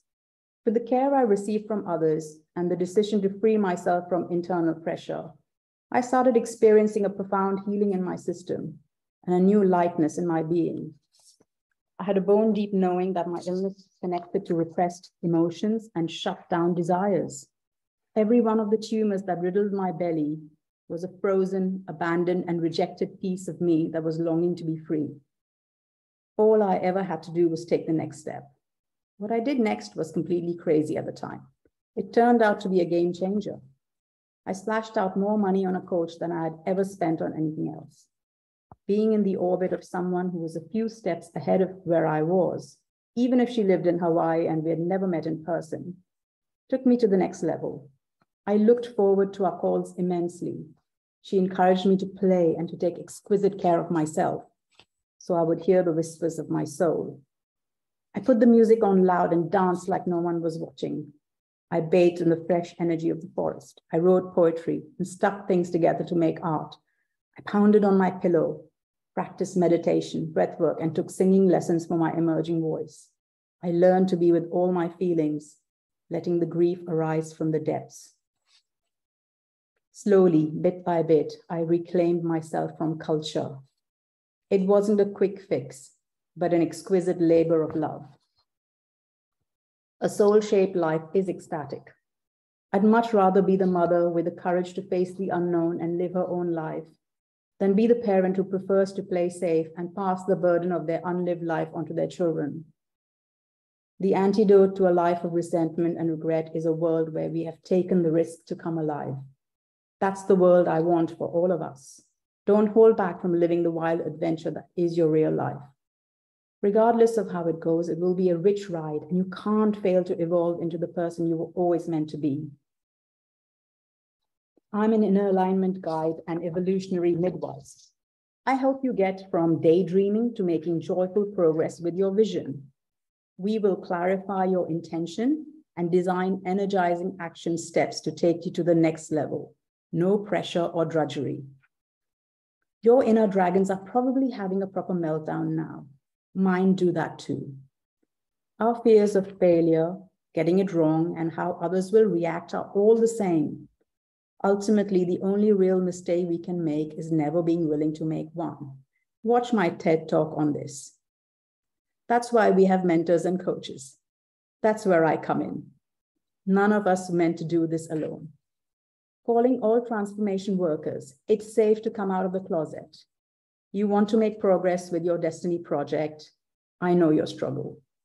I help you to connect with the voice of inner wisdom and translate it into practical steps so you get to live your dreams now.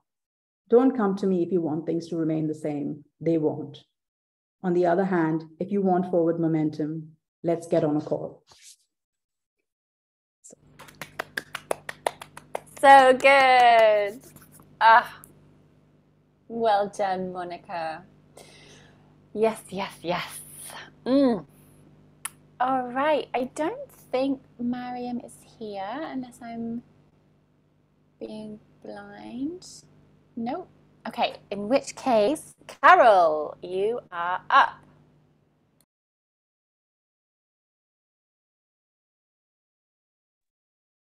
Okay, another very much work in progress. Here we go. It's Friday afternoon when I get the call, just half an hour before the end of the school day. I'm being summoned to come and collect my son. 10 minutes later, I'm outside the classroom door.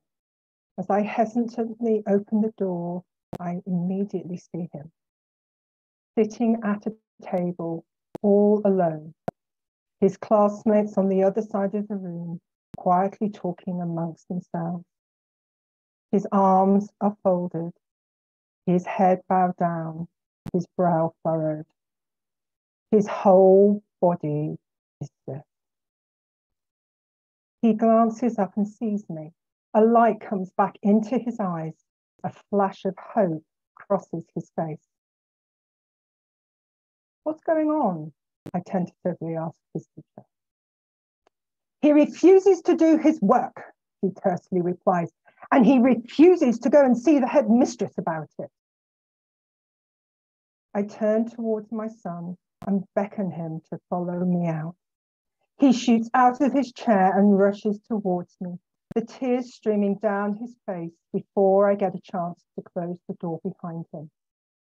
Once outside, he throws himself at me, and as I wrap my arms tightly round him, he starts to sob. His whole body shakes. And as he continues to sob, I pull him closer and closer, hugging him as hard as I possibly can. As I feel my own tears pricking my eyes, I blink hard to stop them falling. My heart aches. The pain makes it difficult to breathe. My head is spinning. When he's cried himself out, I kneel before him. What's going on?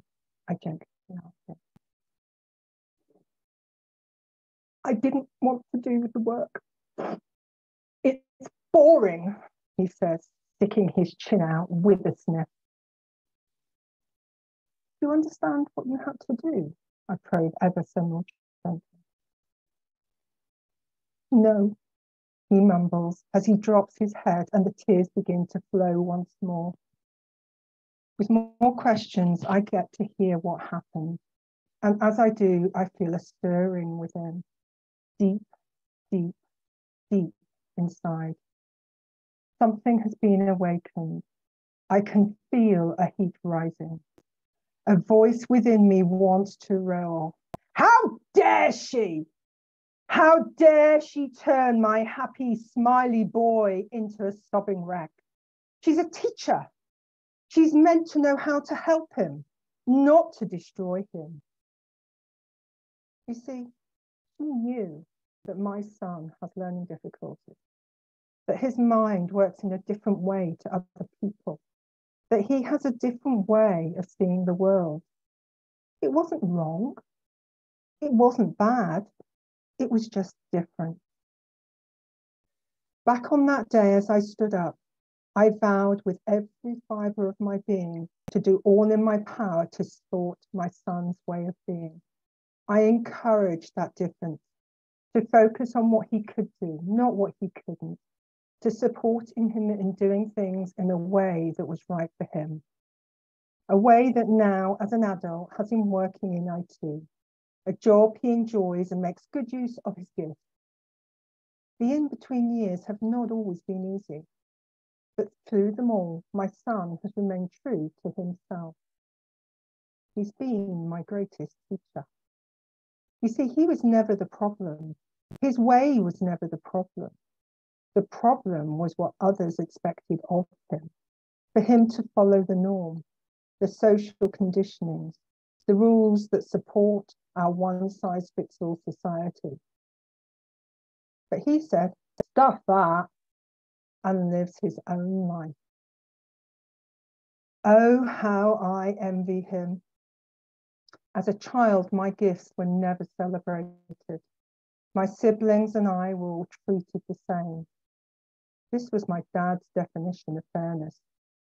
Except my older sister and I could not have been more different. And guess who benefited most from my father's approach? I grew up not knowing who I was, deeply misunderstood, and never feeling good enough.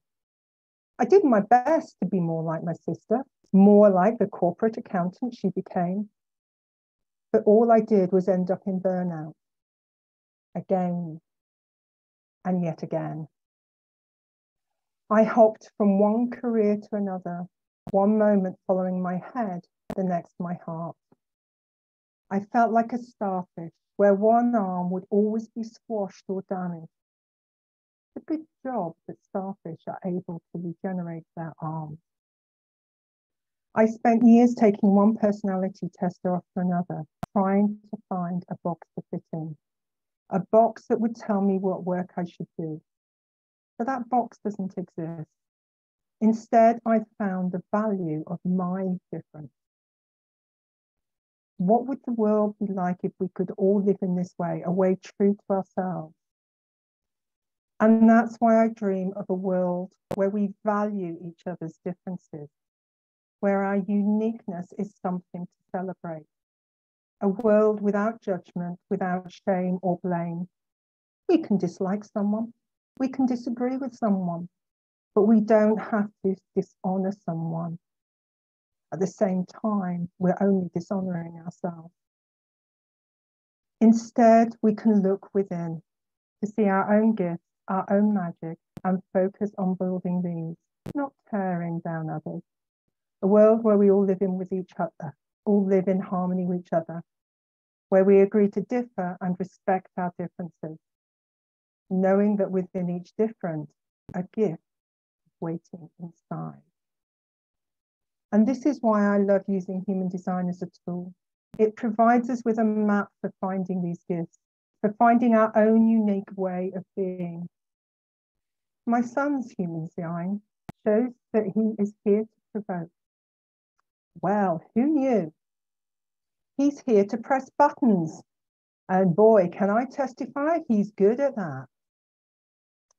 He's here to create tension as a precursor to change, to find a fight worth fighting. And so as well as working in IT, he's also active in the gaming world, calling for a fairer and more ethical way of running the industry. I believe we all have a unique part to play in the world, one that makes the most of our gifts and magic. My gift is to help you find your part, find out what's right for you, so you can play your part out loud. Woo woo! Wonderful, Carol. Absolutely wonderful. Well done. All right. Hazel, you are up.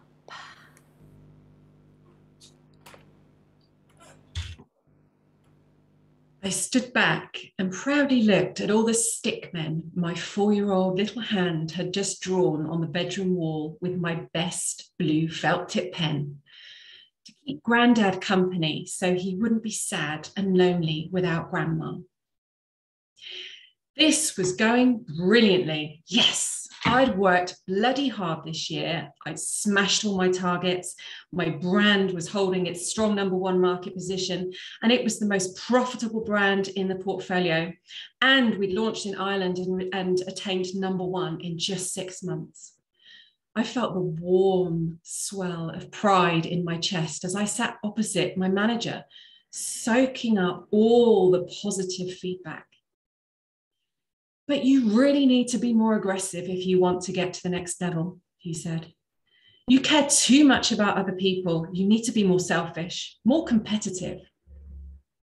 The warm swell deflated like a balloon, and it was replaced with a heavy heart. I am never going to be good enough, and I am exhausted. I just don't think I can do this anymore. I had never felt more alive in my entire life. I screamed out loud as I entered the ice-cold stream. It felt like 1,000 needles pricking my skin all over. It took my breath away.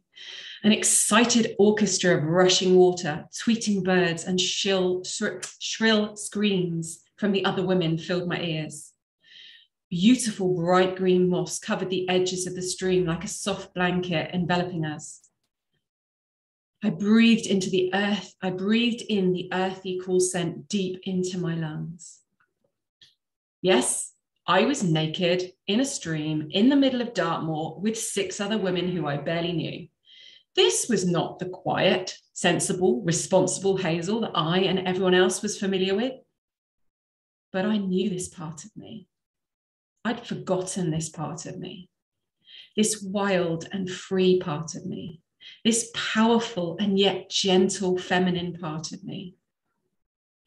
I could sense the ethereal magic of this place seeping through my skin and deep into my bones, awakening the old ways, awakening my inner wild woman, awakening my soul, like a brightly colored butterfly breaking free from her tight cocoon.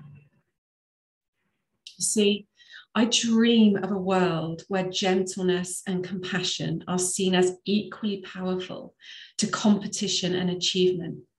A world where we're all free to be ourselves. And that's why I love to support empathic women leaders who are exhausted from suppressing their gentle nature for fear of being seen as weak.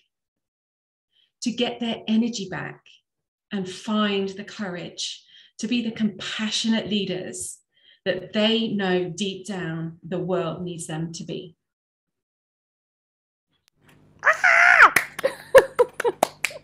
Hazel Richards, talk about coming out of left field. That was, oh, yes, yes, yes.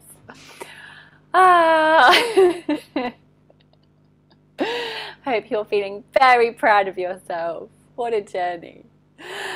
All right, Marco, take it away. There was a pivotal moment in my life where I could no longer stand my 9-to-5 job because that mixture of cowardice, opportunism, and nepotism among my superiors and my colleagues wanted me just to throw up day after day after day. I looked into the mirror and I did not like what I saw there. I did not like what I heard inside my head. I did not like the foul taste in my mouth or the constant turning of the knot I had for a stomach. What had happened? When had I stopped to be alive and started to simply survive? When had I started walking down that road so eloquently called burnout? When you reduce yourself to a mindless drone, when you only function but no longer listen to the beat of your heart, and you no longer recognize your own voice or your own face. When had I become the fool in someone else's dream? The questions came hammering down in my head and stabbed me in the heart at the same time. My work had consumed me whole, chewed me up and spit me out again. To make it worse, it had become a habit of mine to let it happen. It took blatant actions of disrespect and lies to make me finally realize it. Once this torch had lit up, I drew a line in the sand and said, no further. I deserve better than this. A single statement, but the first one in a long time that really touched my heart, unknotted my gut, straightened my back. Yes, the heart was beating again afterwards, and not rattling with stress and fear like a sewing machine. Yes, I had really given up myself at that point and forgotten myself. And the worst thing was that it should have known better, because through the things I had done and the knowledge I had acquired aside from my job, shamanism, runic wisdom, tarot cards, alternative healing, to what I had dismissed and pushed aside as a hobby or minor interest, I would have had the means to do it totally different. I just had not realized or forgotten that power. From there, I took it back one day at a time. Fast forward a few months. What I got was not a suitcase full of self-replicating banknotes, but something much more precious. By embracing my abilities finally, that I had not used before or buried under daily routines, I got back my connection to life. I stepped out of my isolation into a world that, to my total astonishment, was bristling with like-minded people, where fair exchange could happen, where they were all for one and one for all happened. It was the water and the fire of life that came back, and the realization that all gloomy thinking and stomach-turning rehearsals of self-defeating self-talk was just the absence of life happening, the fact of being lived rather than living.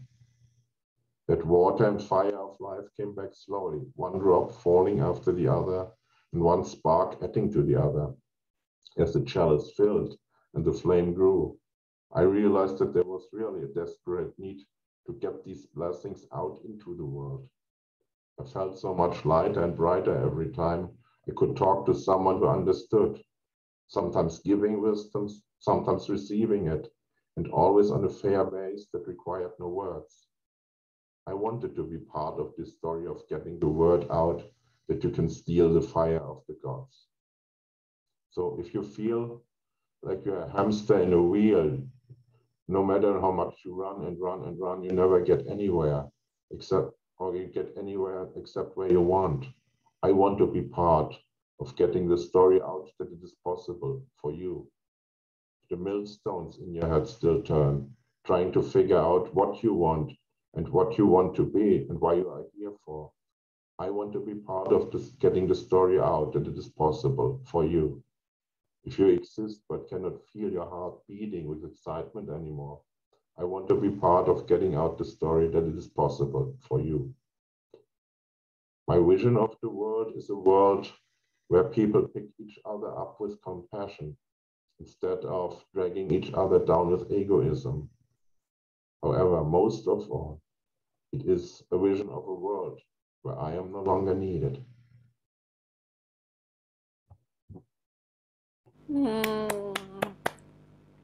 So moving and vulnerable and brave and powerful. Thank you, Marco. And well done. Oh,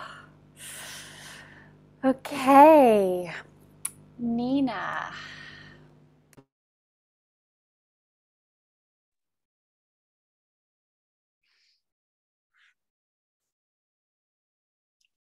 She glides and flows so softly across the springy wooden floorboards, moving as graceful as a feather in her hot pink shiny leggings. All of the tightness that was gripping and holding inside becomes effervescent, rising. Arms reaching up towards the velvety rich darkness where dreams and possibilities are shooting like stars across the sky. Effortless flow, spinning and creating a whirlwind. As the bass deepens, every cell in her body is awake, alive, enjoying the changing rhythms. The beeping horns and the music jarred at my core. Instead of the usual bubbling of excitement inside, the wide-eyed eagerness of a new adventure, the bustle, the intense heat, and the smell of fumes, food, and incense caught in my nostrils and turned my stomach. I longed for it all to stop. It was all I could do to stay awake, despite having only moved 50 yards from my bed to the soft cushioning of the sun lounger shaded under the dark lush leaves. Even reading a book, my eyes became heavy and started to close. My body felt as fragile as an autumn leaf underfoot. It took me a few more years to recognize these classic signs of burnout. For years, I had pushed myself to keep going, working hard and ignoring my own needs. Being able to call on the inner wisdom and knowledge I'd found during my years of coaching and nutritional therapy, I knew it was time to make a stand for my well-being. If I provided my body with what it needed, it would do its best for me. I started to really take care of myself, all of me. I got support, and gradually I started to feel strong, to feel energized and alive again.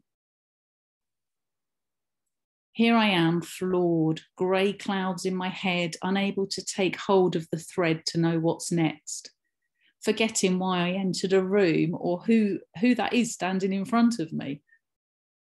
Tightness gripping as I wade through a thick stickiness of pain and exhaustion. I long for my teenage self at my dance class, the aliveness, the joy, the sparks. But these memories and hot pink leggings seem so far away. But hold on, I've been here before. Although the map may be slightly different, the path is familiar. I know it's time to take extra care through this challenging terrain. I know if I provide my body with what it needs, it will do its best for me.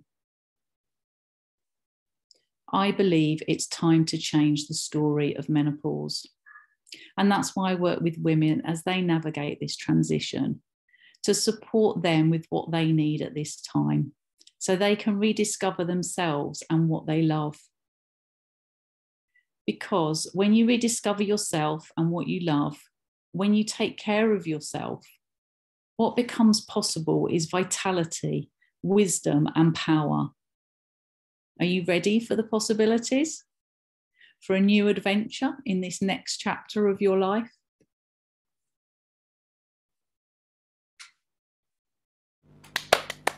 Yes, Nina, you smashed it.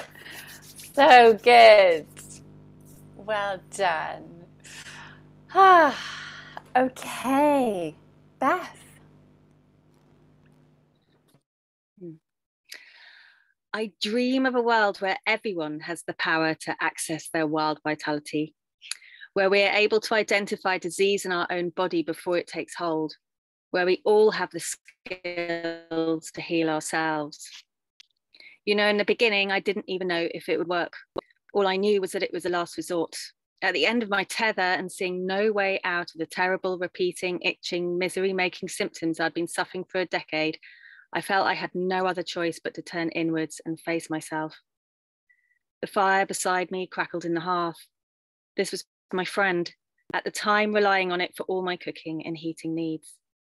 Its warming, comforting presence seemed to watch over me, lending me its heart, its promise of transformation. I had been ignoring the ever-growing noise within my body. The pain, irritation, distress, depression, and anxiety had become part of my everyday experience. But now, enough was enough. I literally couldn't take any more of this Groundhog Day. I was in a repeating cycle of misery, and it had been going on for years. Instead of medicating, even with natural remedies, I decided to turn and face the symptom itself. So I did. And what happened blew me away. I called on everything I knew, my guides, my connection to source.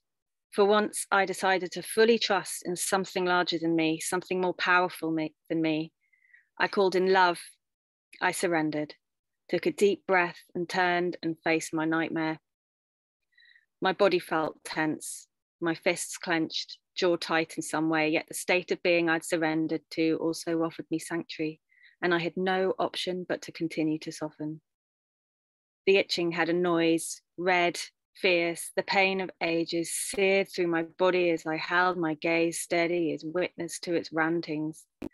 I held its shape with love, deep within the inner space of my body, and as I listened to the story, to the emotion that it contained, it simply dissolved and then was gone, just like that. Continuing to listen, the debris, the pain, the agonizing greyness and misery began to clear from my world. I knew things had changed beyond measure as I turned and faced the spreading green of the landscape before me. Acres of open heartland, grasses of blue, gold, and every texture swayed gently in the breeze. The early morning sunlight pierced the fading shadows and I breathed in the crisp, pure air. My chest felt free, expanded, my body fluid and comfortable, my arms lifted lightly and effortlessly as though to embrace the rising sun. My hands met and I drew the sparkling rays of light down and through my body, washing over me like golden feathered rain. I couldn't help but laugh. My body felt like gold and I was shimmering like the sun as it rose with my heart into the violet street sky. So this is why I do what I do, because this work has transformed my life from a grey, muddy puddle of misery to one of vitality, connection, and joy, most of the time, that is. I want everyone to know how powerful they really are, that they can heal and manage their own body, take their health into their own hands, and never have to step inside a doctor's surgery again. Wow, Beth. Stunning storytelling. Well done. And now, last but by no means least, Linda. Okay. And thank you to all of you who are still here on behalf of all of us in the second half. A little preface, the name of my company is 55 and Bolder. I make reference to this in my story. My salty tears rushed into my wailing mouth as my tiny 4-year-old arms held frantically to my mama's leg. Please, please, please take me home. Please, mommy, please. I'll be good. I promise, please take me.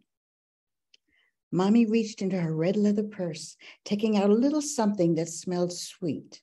She looked down at her desperate tiny girl and with no hesitation said, "Here, have some bubble gum. Let me show you how to blow bubbles. You'll like it. It's fun." Her 2 big fingers pushed the bazooka gum into my mouth and I wailed. I pleaded. The sugary gum mixed with my salty tears and my little arms held frantically to my mama's leg. Please, please take me home. Please, please, please, mommy. She reached down to hug me. With the warmth of her arms, my tiny heart leapt with hope. Yes, she's taking me with her. She's picking me up and she's taking me home. No, sweet girl, she said firmly. I'll be back for you in 4 weeks. You'll have fun here at camp. Look at all those nice little girls. Go play with them. You'll have fun. I clung to her desperately as she walked to the car, struggling to free herself. At last, she pried my arms from her legs and slid into the driver's seat. I heard the engine start. Panic consumed me. No, no, no, no, no, no. Please don't leave me. The car slowly pulled away, disappearing into the wooded road. Utterly demolished, that little tiny girl watched as her world ended, right there, right then. When those 4 endless weeks finally passed, I returned home, my little brain deeply programmed to do whatever it took to never be abandoned again. Oh, let me tell you, I was the perfect girl. I never spoke back. I never questioned. I was 40 inches tall when I learned to press perfect creases into my daddy's shirt. And I set the dinner table every night, always with the fork on the left and the knife evenly placed on the right, blade facing inward, of course. My behavioral perfection, well, it lasted way too long. Decades went by before I even realized what I was doing and understood why I was so ill at ease living in my own skin. How many of you can relate to this? Right, a lot of you. Once I realized that I had spent my whole life being someone who wasn't me, I was on the warpath. What a waste of time and energy.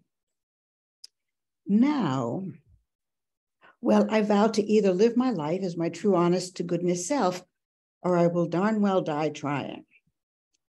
My efforts aren't perfect, whatever that may be, But now I'm far enough along that road to self-recovery that I know I won't have to die trying. So that's good.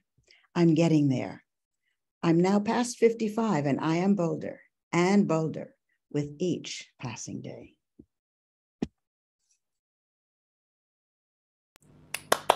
Yes, so good, Linda. Oh my goodness, so engaging. Loved it. Well done. And well done, everyone. Every single one of you had moments of brilliance, moments of fascination, moments of bravery, courage, vulnerability, revealing parts of your wonderful myriads of personalities. They were all so unique. They were all so different. Oh, I hope you're all feeling incredibly, incredibly proud of yourselves and more in touch with yourselves and your magic and your depths. And every single one of you in your different way had this ultimate call to action, didn't you? To live, right? That was this beautiful fiery thread running through everyone's stories, to live now fully as yourselves, as the unique expressions that you all are. So let's take that ultimate call to action, the most important call to action we can ever listen to and give ourselves. So this is it. This is it. We've had an amazing 2 weeks. I feel like I've spent my summer with you all, and it will be a summer to remember. Some of you are continuing the journey with me. Some of you I know are having really brave conversations with loved ones in your life about continuing the journey, and I salute the courage it takes to have those conversations. And look out for the replay email. We're going to do one final just sort of open coaching office hours session in about 3 weeks. I think we've put it in. I'd love to hear from you all in about 3 weeks when it's had time to, integrate a bit more, digest a bit more, like rumble tumble around inside a bit more, and support you with where you're at then. So we've put an extra 90-minute session in, just sort of open office hours. So do look out for that. It's late now, isn't it? My words are going. They are going. It's been a big 2 weeks for all of us, so I hope you get lots of rest this weekend. And again, thank you for diving deep, for trusting me on this journey, and yourselves, yourself and also each other, right? You've all really you've shared really vulnerable things with each other, and the way that you've held space for each other has been really, really beautiful to witness. So thank you for that. Okay, unless anyone has a kind of burning desire or need to say anything, I'm going to wrap it up. Does anyone got that feeling like there's something I want to say? Brilliant. In that case, good night if you're in the US. Enjoy the rest of your day, and huge, huge love and gratitude to all that you're up for in this world, and all that you're being, all that you're braving. Massive respect, massive love, and take good care of your precious selves. And bye for now.